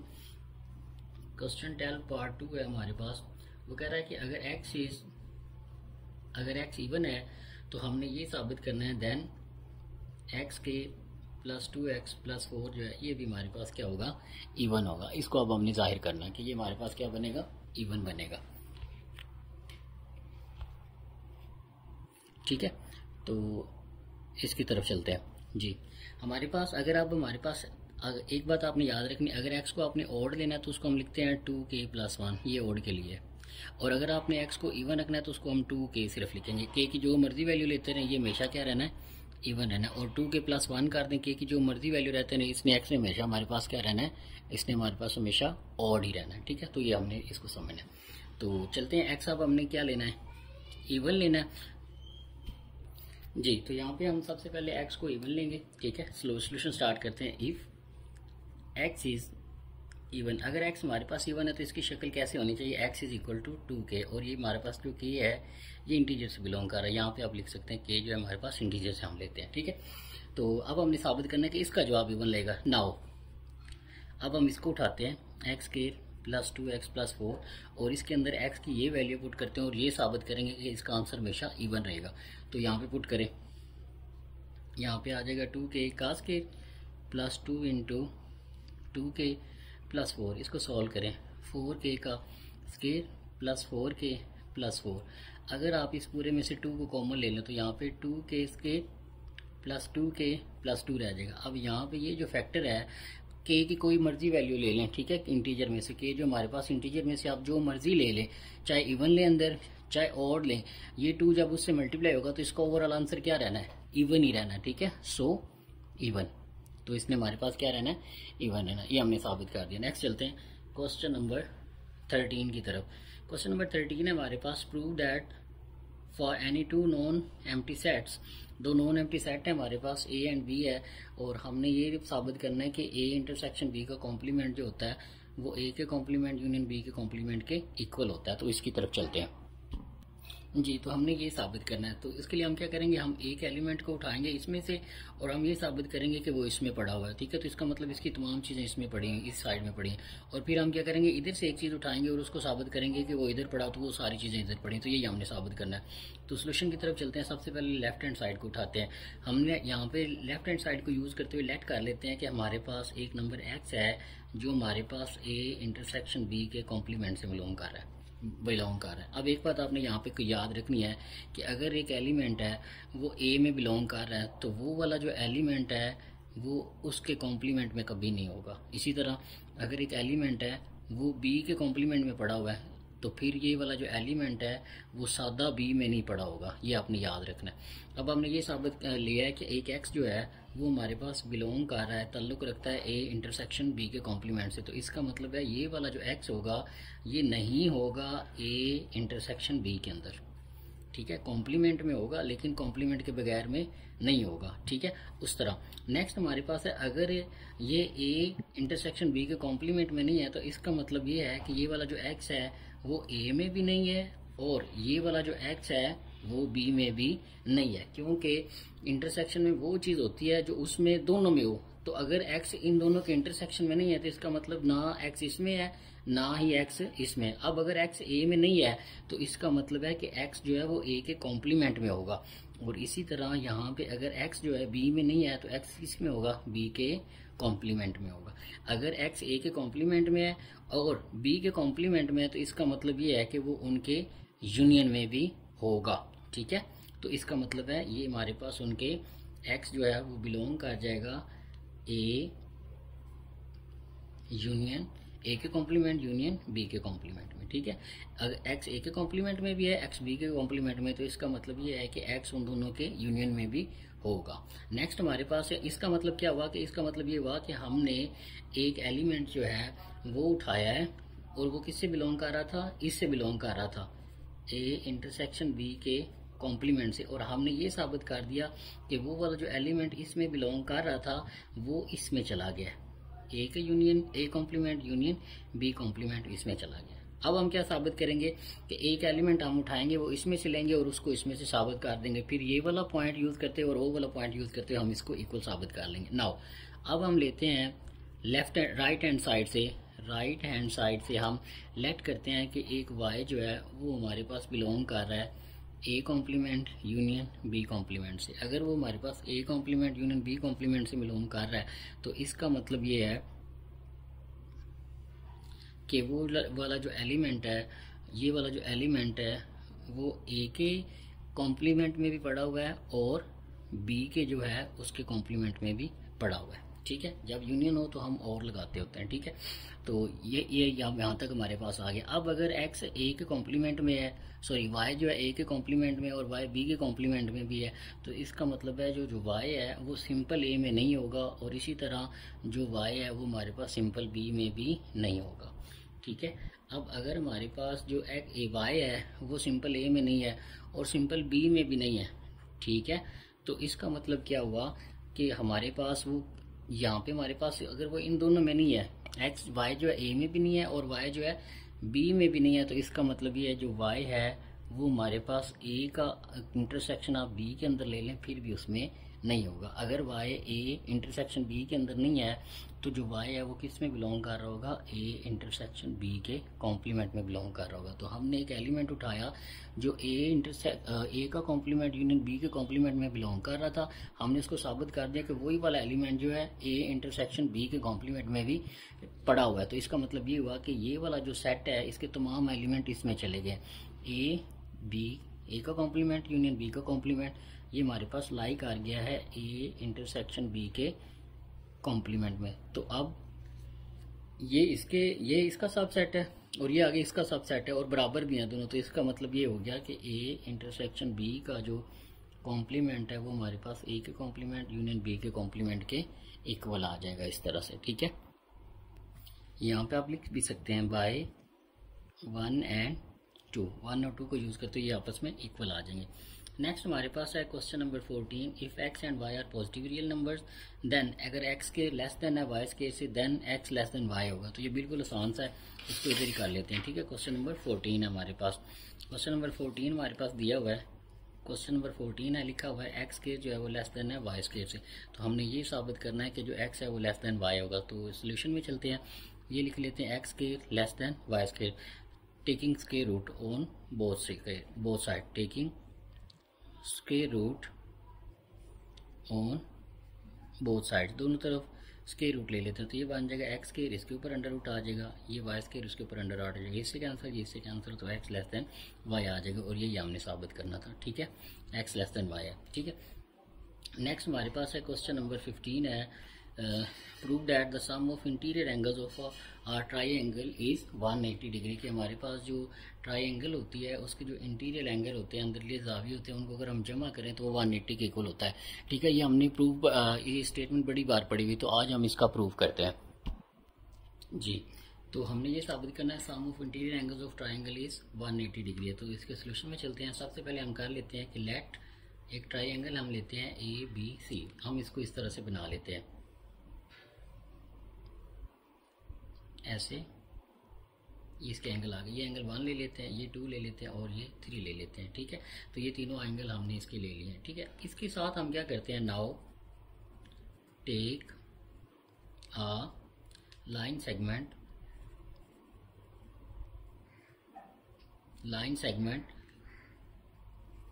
Parallel to, हम इसको ले लेते हैं ए बी और यहाँ पे सी ले लेते हैं। तो हम एक लाइन सेगमेंट ले रहे हैं जो कि पैरेलल किसके है, ए बी के, पैरेलल टू ए बी, जो ए बी लेंथ है इसके पैरेलल एक लाइन सेगमेंट ले लेते हैं। तो जितना ये है यहाँ से ऐसे लेके जाएं इतना ले लेते हैं ऐसे।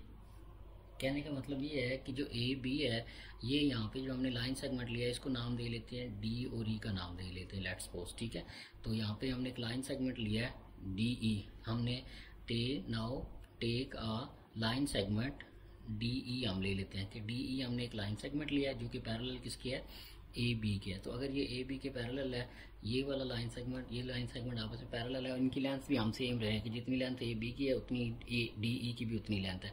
तो यहाँ पे भी कुछ एंगल बनेंगे, एक ये एंगल बनेगा और एक ये एंगल बनेगा। ठीक है, तो यह हम यहाँ पे हमने एक लाइन सेगमेंट लिया है जो ए बी के क्या है, पैरेलल है। अब आपको इस बात का पता है कि अगर हमारे पास एक लाइन हो, ऐसे स्ट्रेट लाइन हो, तो इसका जो एंगल होता है यहाँ से लेकर यहाँ तक वो कितना होता है, 180 डिग्री होता है। तो ये भी हमारे पास एक लाइन है जिसका ये एंगल बन रहा है, तो ये भी हमारे पास कितना होगा, 180 के इक्वल होगा।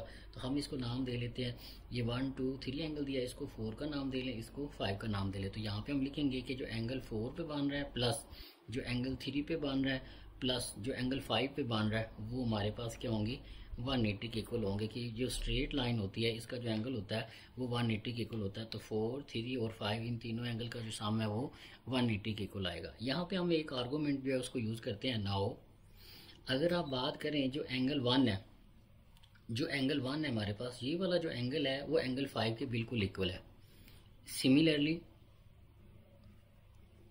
सिमिलरली जो एंगल 2 पे बन रहा है, जो एंगल A2 के ऊपर बन रहा है वो वाला जो एंगल है वो हमारे पास किसके इक्वल आएगा, एंगल 4 के इक्वल आएगा। और ये वाला आर्गूमेंट हमारे पास कहाँ से आता है, अल्टरनेट एंगल्स की तरफ से आता है हमारे पास। ALTE alternates angles. ये अल्टरनेट एंगल्स की तरफ से आता है कि एक ट्राइंगल है, ठीक है, तो ये इसके जो अल्टरनेट एंगल्स हैं ये आपस में इक्वल होते हैं। जैसे 1 एंगल जो है वो 5 के इक्वल है, 2 एंगल जो है वो किसके इक्वल आएगा, 4 के इक्वल आएगा। नाउ अब क्या करें, सिंपली आपको पता है जहाँ पे एंगल 2 लिखा हुआ है वहाँ पे आप एंगल क्या लिख सकते हैं, 4 लिख सकते हैं, या जहाँ पे एंगल 4 लिखा हुआ है वहाँ पे आप एंगल क्या जी, तो यहाँ पे एंगल 4 लिखा हुआ तो वहाँ पे हम एंगल 2 लिखते हैं। Now we can write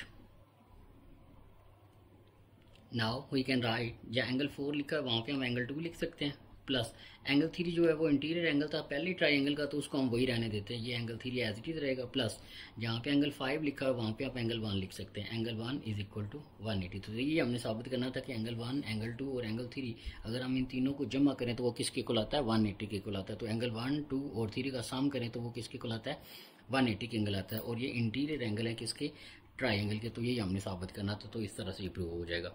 next हमारे पास है क्वेश्चन नंबर 16। नेक्स्ट हमारे पास है question number 16। If A B and C are non zero real numbers prove that के A over B is equal to C over D अगर है तो वो हमारे पास जो है A D is equal to B C क्या आता है, ठीक है। इसी तरह इसको इसके इक्वल प्रूव करना है और इसको इसके इक्वल प्रूव करना है। तो जी क्वेश्चन नंबर 16 था हमारे पास A over B is equal to C over D, और डबल एरो है हमारे पास ये A D is equal to B C. हमने इधर से इधर भी जाना फिर इससे इधर भी प्रूव करना है। तो सोल्यूशन की तरफ चलते हैं। सबसे पहले हम लेफ्ट हैंड साइड को लेते हैं, तो ये ले लेते हैं A over B is equal to C over D. यहाँ पे हम सिंपली पहले मल्टीप्लीकेशन करवा रहे हैं, मल्टीप्लीकेशन, सबसे पहले हम मल्टीप्लीकेशन करवा रहे हैं, और ये हमारे पास आ जाएगा A over B multiply by B over D is equal to C over D. इसको मल्टीप्लाई करा देंगे बी डी से, तो राइट साइड से हम इसको राइट मल्टीप्लिकेशन करवाते हैं, ठीक है।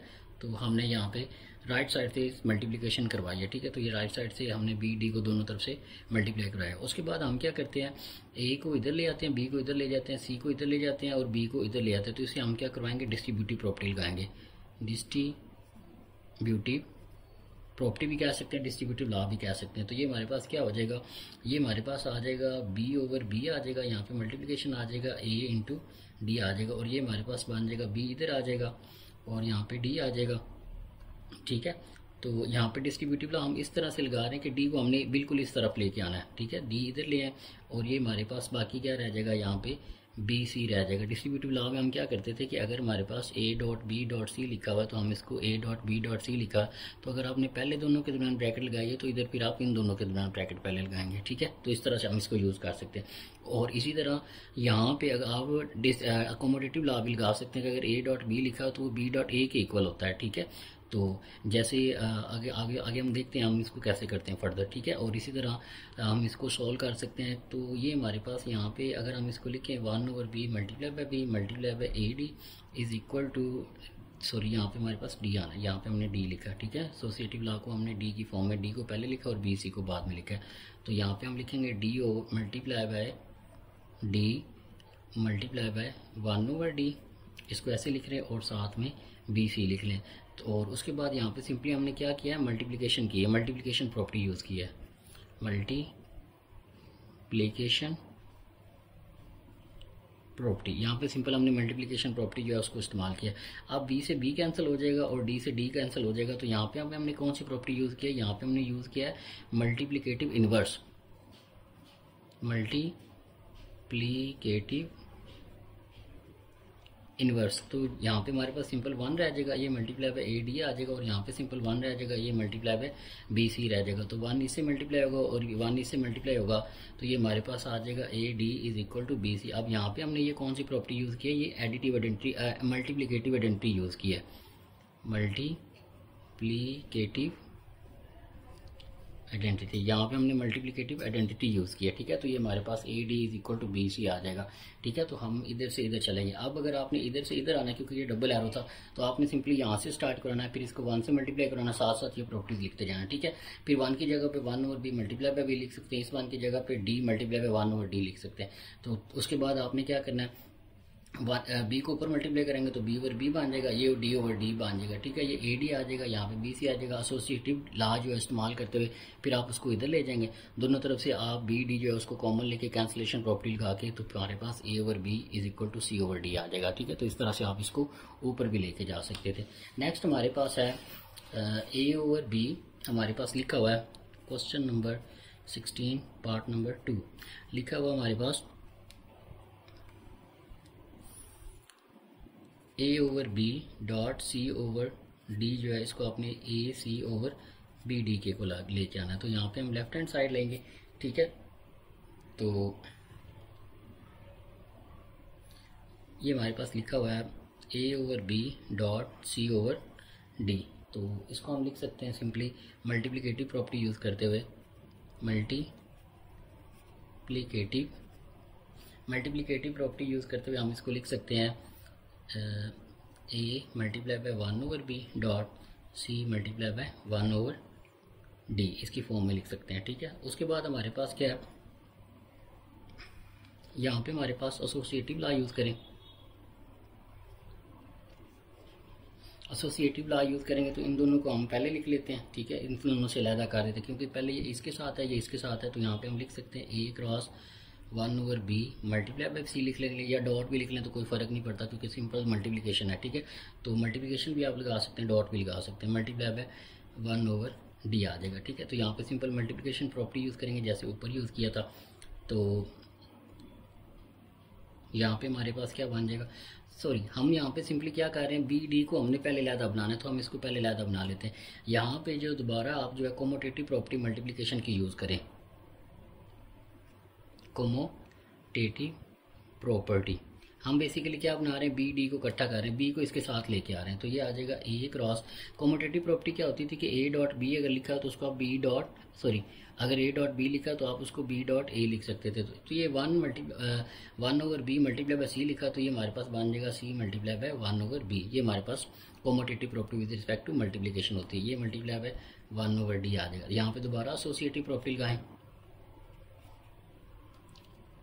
जैसे ये पहले इसके साथ था, इसके साथ था, तो हमने इसको इकट्ठा कर लिया था एसोसिएटिव प्रॉपर्टी में। अब ये इकट्ठा है हमारे पास तो हम ए को इसके साथ लिख लेते हैं, ए क्रॉस सी कर देते हैं और ये multiply by 1 over B multiply by 1 over D आ जाएगा। यहाँ पे सिंपल मल्टीप्लिकेटिव प्रॉपर्टी लगेगी, ये आ जाएगा A C multiply by 1 over B D आ जाएगा। दोबारा फिर मल्टीप्लिकेटिव प्रॉपर्टी लगेगी दोनों तरह, इधर भी मल्टीप्लिकेटिव प्रॉपर्टी, इधर भी मल्टीप्लिकेटिव प्रॉपर्टी। तो ये हमारे पास आ जाएगा A C over B D और यही हमने साबित करना था, ठीक है। नेक्स्ट हमारे पास है, आपने साबित करना है जनाब क्वेश्चन नंबर 16 का पार्ट नंबर 3 है। क्वेश्चन 16 पार्ट नंबर 3 हमारे पास दिया हुआ है कि अगर ए ओवर बी जमा सी ओवर बी लिखा हुआ है तो आप साबित करें कि ए जमा सी ओवर बी इसके इक्वल आता है और साथ में प्रॉपर्टीज भी बतानी है आपने, ठीक है। तो हम सबसे पहले लेफ्ट हैंड साइड को उठाते हैं। ये हमारे पास लिखा हुआ है A over B multiply by A over B plus C over B हमारे पास लिखा हुआ, ठीक है। तो यहाँ पे सिंपल मल्टीप्लिकेटिव प्रॉपर्टी यूज़ करते हुए हम लिख सकते हैं A multiply by 1 over B plus C multiply by 1 over B, ठीक है।